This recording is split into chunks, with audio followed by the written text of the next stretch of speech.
Okay guys, in this video we are going to start the fundamentals of chemistry, which is the first chapter. Okay, so first of all हम इसकी definition देखते हैं chemistry क्या होती है. So basically हमारे पास ये एक ब्रांच ऑफ साइंस है. ठीक है, साइंस में हमने देखा था कि बायोलॉजी, केमिस्ट्री, फिज़िक्स, ये तीन फंडामेंटल ब्रांचेस होती हैं जिसमें अब हम केमिस्ट्री को स्टडी करेंगे. सो केमिस्ट्री में क्या होता है कि हम यूनिवर्स में बहुत सारे मटेरियल्स होते हैं, उन सब चीज़ों को, उन सारे मटेरियल्स को हम एग्जामिन करते हैं और उसके अंदर क्या क्या चेंजेस प्रोड्यूस होती हैं, क्या क्या चेंजेस बनने को कर रहे होते हैं, तो वो सब चीज़ें हमारे पास केमिस्ट्री के अंदर आती हैं. अब जस्ट लाइक फ़िज़िक्स हमने देखा था कि फ़िज़िक्स में क्या होता है, it's a very vast branch. ठीक है, और इसके अंदर भी डिफरेंट हमारे पास बहुत सारी ब्रांचेस होती हैं. तो लाइक वाइज केमिस्ट्री भी ऐसी ही होती है. केमिस्ट्री में भी हमारे पास बहुत सारी ब्रांचेस हैं, but 8 major branches are listed over here. So अब इसको हम बारी बारी देखते हैं. सो फिज़िकल केमिस्ट्री में बेसिकली हम क्या करते हैं कि हम कंपाउंड के स्ट्रक्चर को स्टडी कर रहे होते हैं और उन स्ट्रक्चर को अंडरस्टैंड करने के लिए हमें जो लॉज थेरीज अप्लाई करनी होती है, तो ये सब चीज़ें हमारे पास आ जाती हैं physical chemistry. Then organic chemistry में हम ऑर्गेनिक कंपाउंड्स को स्टडी करेंगे. Organic compounds basically are those compounds जिसके अंदर हमारे पास हाइड्रोजन होता है, कार्बन होता है. ठीक है, लेकिन क्या है, हमारे पास कुछ ऐसे कार्बन कंपाउंड्स होते हैं जिनको हम ऑर्गेनिक केमिस्ट्री में नहीं स्टडी करते. सो ये इनके नेम्स जो हैं they are very important, so you must know them. ठीक है, and you must learn them as well. So कौन से कंपाउंड्स हैं? These are carbonates, bicarbonates, oxides and carbides. Right.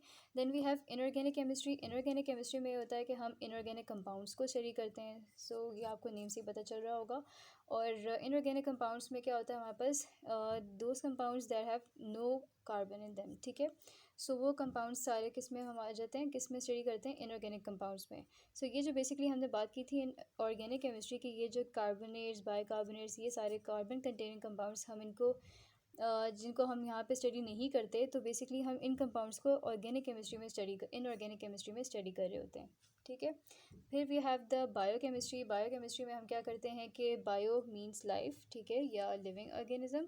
तो हम क्या करेंगे कि अब बायो केमिस्ट्री इसमें हम करते हैं कि जो भी केमिकल कंपाउंड्स हैं या जो भी कंपाउंड्स, ठीक है, जिनका हमारे पास लिविंग ऑर्गेनिज्म पे कोई इफ़ेक्ट है. ठीक है, अब वो क्या है, कैसे केमिकल इफ़ेक्ट है, कोई फिज़िकल इफ़ेक्ट है, तो हम उसको जब स्टडी करते हैं तो that comes under the biochemistry.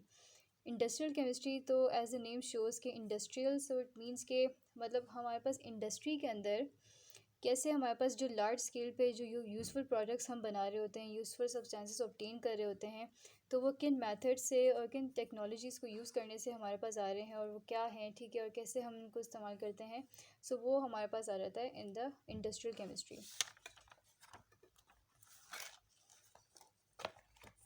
Okay, and then we have the nuclear chemistry. Nuclear chemistry में हम क्या करते हैं कि एज अ नेम इंडिकेट्स कि जो न्यूक्लियर है, न्यूक्लियर का मतलब है कि अब एटम है हमारे पास, एटम के अंदर क्या होता है? न्यूक्लियस. ठीक है, तो उस न्यूक्लियस के अंदर हमारे पास क्या क्या चेंजेस अपेयर हो रही हैं, तो वो हम स्टडी करते हैं in the nuclear chemistry.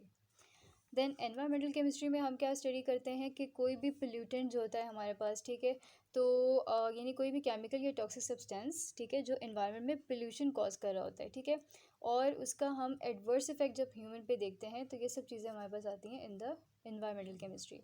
Then in analytical chemistry, तो you can memorise it by the analytical में क्या होता है? It means analysis. ठीक है, तो एनालिसिस से ही हम इसको याद कर सकते हैं कि हम बेसिकली किस चीज़ को इसमें एनालाइज कर रहे होते हैं. जो भी कंपाउंड है, हम उसके कॉम्पोजिशन को, उसके बॉइलिंग पॉइंट, मेल्टिंग पॉइंट, इस तरह की कोई भी चीज़, ठीक है, जो उससे रिलेटेड है कंपाउंड से, तो वो हम जब स्टडी करेंगे और उसके लिए जो मेथड्स और इंस्ट्रूमेंट्स को हम यूज़ करेंगे for studying the composition, melting, boiling points वगैरह, तो वो सब चीज़ें हमारे पास एनालिटिकल केमिस्ट्री में आ जाएगा. Then we have the differentiation between the branches of chemistry. ठीक है, अब इसमें क्या होता है कि हमें एक एग्जांपल दे दी है विनेगर की, तो अब इसी विनेगर के एग्जांपल को लेके हम देखेंगे कि डिफरेंट फील्ड्स में किस तरह से ये हमारे पास कि ये इसकी कैसे एग्जांपल बन सकता है.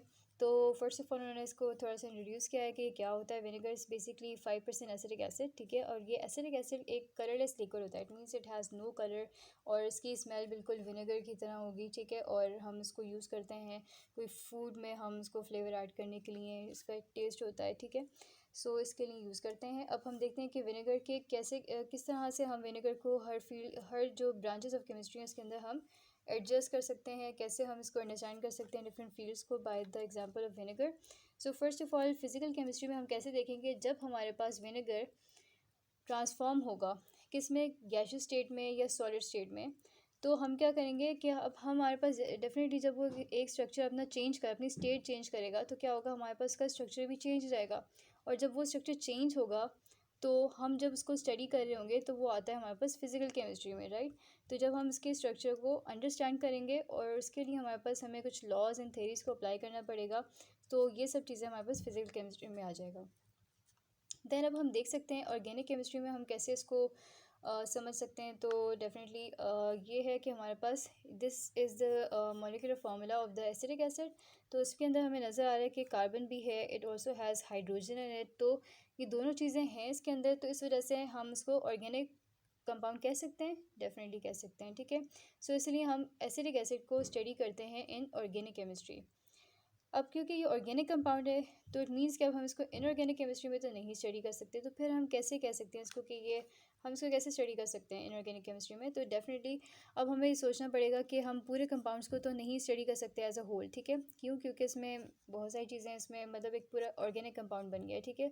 तो इनऑर्गेनिक केमिस्ट्री में हम क्या करेंगे, इसके अलग अलग एलिमेंट्स को स्टडी करेंगे, कार्बन को अलग, हाइड्रोजन को एंड ऑक्सीजन को, इन सब चीज़ों को हम अलग अलग जब स्टडी करेंगे तो वो इनऑर्गेनिक केमिस्ट्री में आ जाएगा। एंड जिस तरह से मैंने आपको प्रीवियसली बताया था कि ये कुछ ऐसे कंपाउंड्स होते हैं, कार्बन कंपाउंड्स, जिनको हम ऑर्गेनिक केमिस्ट्री में नहीं स्टडी करते, तो हम इनको कहाँ पे स्टडी करेंगे, हम इनको इनऑर्गेनिक केमिस्ट्री में स्टडी करते हैं, ठीक है। अब वो कौन से कार्बन कंपाउंड्स हैं? So these are carbon dioxide, carbon monoxide, metal carbonates, hydrogen carbonates and carbides, ठीक है। फिर इसके बाद अब क्या है कि फर्दर यही कि एसिटिक एसिड को हम कैसे एग्जांपल में ले सकते हैं कि बायोकेमिस्ट्री को अंडरस्टैंड करने के लिए। अगर अब इसका हमने अगर लिया एसिटिक एसिड, ठीक है, फूड के अंदर, तो अब इस एसिटिक एसिड का हमारी बॉडी के ऊपर क्या केमिकल रिएक्शन है, वो हमें बता, तो वो हमारे पास आ जाएगा in the biochemistry, okay. Then we have the industrial chemistry. तो अब यही एसिटिक एसिड को अगर हम लें तो एसिटिक एसिड को हम किस तरह से लार्ज स्केल पे ऑब्टेन कर सकते हैं, कैसे बनेगा हमारे पास ये, ठीक है, क्या वेज हैं, व्हाट आर द टेक्नोलॉजीज़, ठीक है, जिससे हम इसको ऑब्टेन करें लार्ज स्केल पे, तो वो सब चीज़ें आ जाती हैं हमारे पास इन इंडस्ट्रियल केमिस्ट्री। देन अगर हम क्या करते हैं कि यही एसिटिक एसिड के कंपाउंड को ले लेते हैं और जब हम इसके ऊपर न्यूट्रॉन्स या कोई रेडिएशंस को बम्बार्ड करेंगे तो उसके अंदर डेफिनेटली कोई चेंज अपेयर होगा ना। तो वो जो चेंज आएगा तो इसको हम किस में स्टडी करते हैं, इन न्यूक्लियर केमिस्ट्री। देन अब हमारे पास कुछ एडवर्स इफ़ेक्ट्स भी होंगे इसके।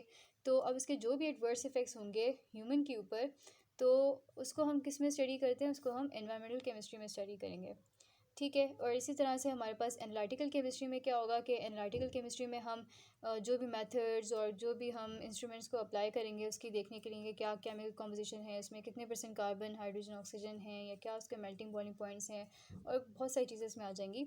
तो उन सब चीज़ों को हम एनालिटिकल केमिस्ट्री में स्टडी करेंगे। तो ये था आपके पास ये मैंने आप लोगों को इंट्रोडक्शन दे दिया है केमिस्ट्री का, and I have also told you the branches of the chemistry. And in the next video I will be discussing with you the basic definitions of elements, compounds and the mixtures, right. फिर उसके बाद हम atomic mass number भी देख लेंगे, and साथ साथ हम रिलेटिव एटॉमिक मास और एटॉमिक मास यूनिट भी देख लेंगे। So stay tuned, thank you.